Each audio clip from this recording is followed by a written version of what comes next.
What's good, everybody? In this video, I'm gonna tell y'all how to run a faster 100. Granted, I just started running 100 like 3 weeks ago, but I'm gonna just tell y'all different things that I've been learning as I've been going, because I just be learning each race and just trying new stuff every week. But things that have helped me out in the 100 that'll help you run faster, because they helped me run faster, and we're all the same at the end of the day. Not quite, but yeah. The three phases of the 100 are like the same phases as the 60. I made a video how to run a faster 60. Is accelerating, transitioning, and then top end speed. So you want to accelerate and then transition slowly to your top end speed. But that's where I was messing up indoor in the 60. And that same places where I struggle in the 100. And that's why I haven't ran 9 seconds yet. And that's the reason I didn't break 6.7 when I was really a 6.5 runner, because I just never got that transition part down packed. But in the 100, I'm going to try to get more reps in so I could go out there and be able to actually transition better and accelerate longer. But we're going to take a look at a few of my races this year and see different things that I messed up on and things that I did right, and see how we can get better and how we can all run a faster 100. Let's jump into it. So this first race, so here I was in lane 4. It's fourth from the inside of the turf. And this was my first 100. And I really didn't know what I was doing. Like, I do block starts at practice, but that's about it. So I just wanted to go out there and just see what I can do. I had my block set up kind of weird because I feel like the starter was kind of rushing me. So I really just set him up any kind of way. And when I got down in him, I knew I was like in no position to actually push. So when we watched the race, you can be able to tell that I literally took like 3 steps and just stood up and started running. And I literally died like 40 meters into the race because I just had no acceleration that set me up to transition well. I transitioned after a few steps. Boom, let's look at it. And I'm already up. At 10 meters, I'm up. Back there, I'm just running. Not going nowhere. My feet are in the back, legs in the back, just running. And that's like the worst kind of way to even try to run a 100. And when I seen the clock stop at 10:05, off rip, I knew I was doomed, and I just knew they keep running, because if the clock just stopped at 10:05 and bro was like probably 5-10 meters ahead of me, and he just won with a 10:05, what the hell did I possibly just go? So I looked back when I got to my backpack in a warm-up area, and I looked at the results, and I seen I ran 10:63 into a negative 1.3 headwind or 1.5 or whatever, which didn't really matter. Like, execution-wise, I knew, because I ain't gonna lie, some people ran their fastest in this race. Like, that was the best they could do. But I knew my race was so flawed that I could just run way faster. So let's look at it again. I come out. I'm standing up already. Transition, trash.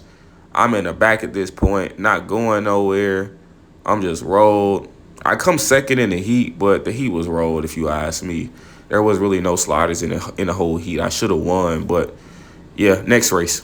So this race was the next week, probably like 6 days later. Same track, different meet. I knew my main focus going into this 100 race was to set up my blocks, not let the starter rush me, but set up my blocks in a proper way to help me push so I can be able to hold my drive phase longer than 3 steps. And that'll set me up better on the back end of the 100, because there is no way I should run the 100, be 40 meters in swimming. Like, that's just not even like me to do nothing like that. So that's what I did. I'm in lane 9, the one closest to the camera. You really can't see me because I'm right by the stands and there's like people standing there. But I'm the one closest to the camera. So after like 2 or 3 steps, you will see me. But I just want to work on my drive phase this race and be in the mix. So here's the race. Come on now. Set. Pew. And I got out. And I was like, oh, I'm kind of in the mix. I still like stood up early, but it wasn't 3 steps early. So I was like in a race. I was like, oh, snap. But we got down here. I didn't know what the finish line was.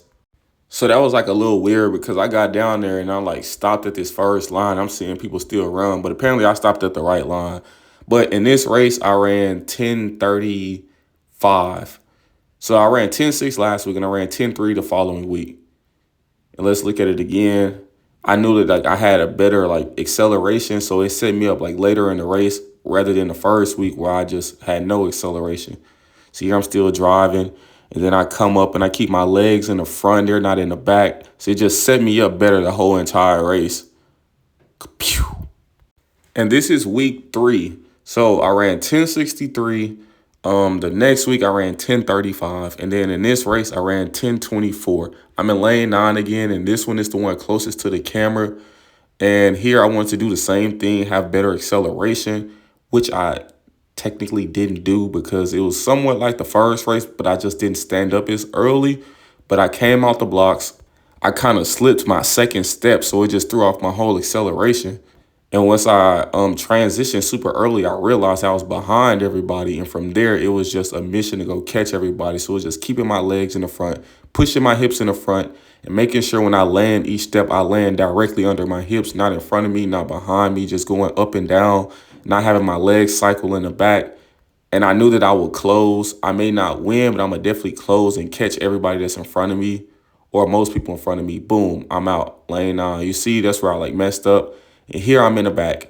And then right here, I realized I can go catch everybody if I just keep everything in the front. And boom. This is the TV angle of the race. Lane 9 doesn't look as bad here because you can't really see the misstep, but I'm running like in my inside lane. I had to like move back over. I was like, I just keep my legs in the front. I can just close.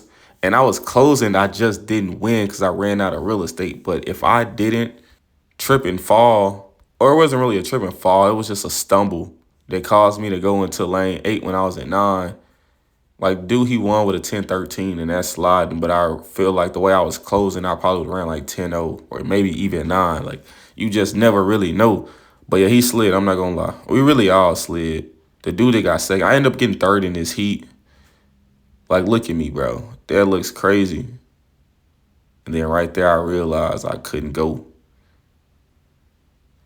But yeah, like those are things that I realized in my 100 that are like flawed. My acceleration, my transition is like what's really holding me back from stepping the way I was supposed to step. These are the overall results. I ended up tying for 6. I don't know why they had me at 7, but we ran the exact same time to the decimal, so they ended up putting me in 6 as well as dude.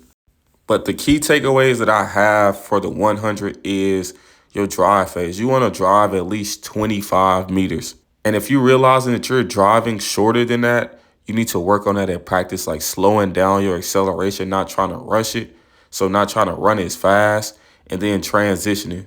Transitioning should be like the gradual you coming up into your top end speed. That's like a place where I struggle in the 100, even in the 60. So I'm like working on that right now so I can run 9-7 in the 100. And then top end is you holding what you built during your acceleration after your transition.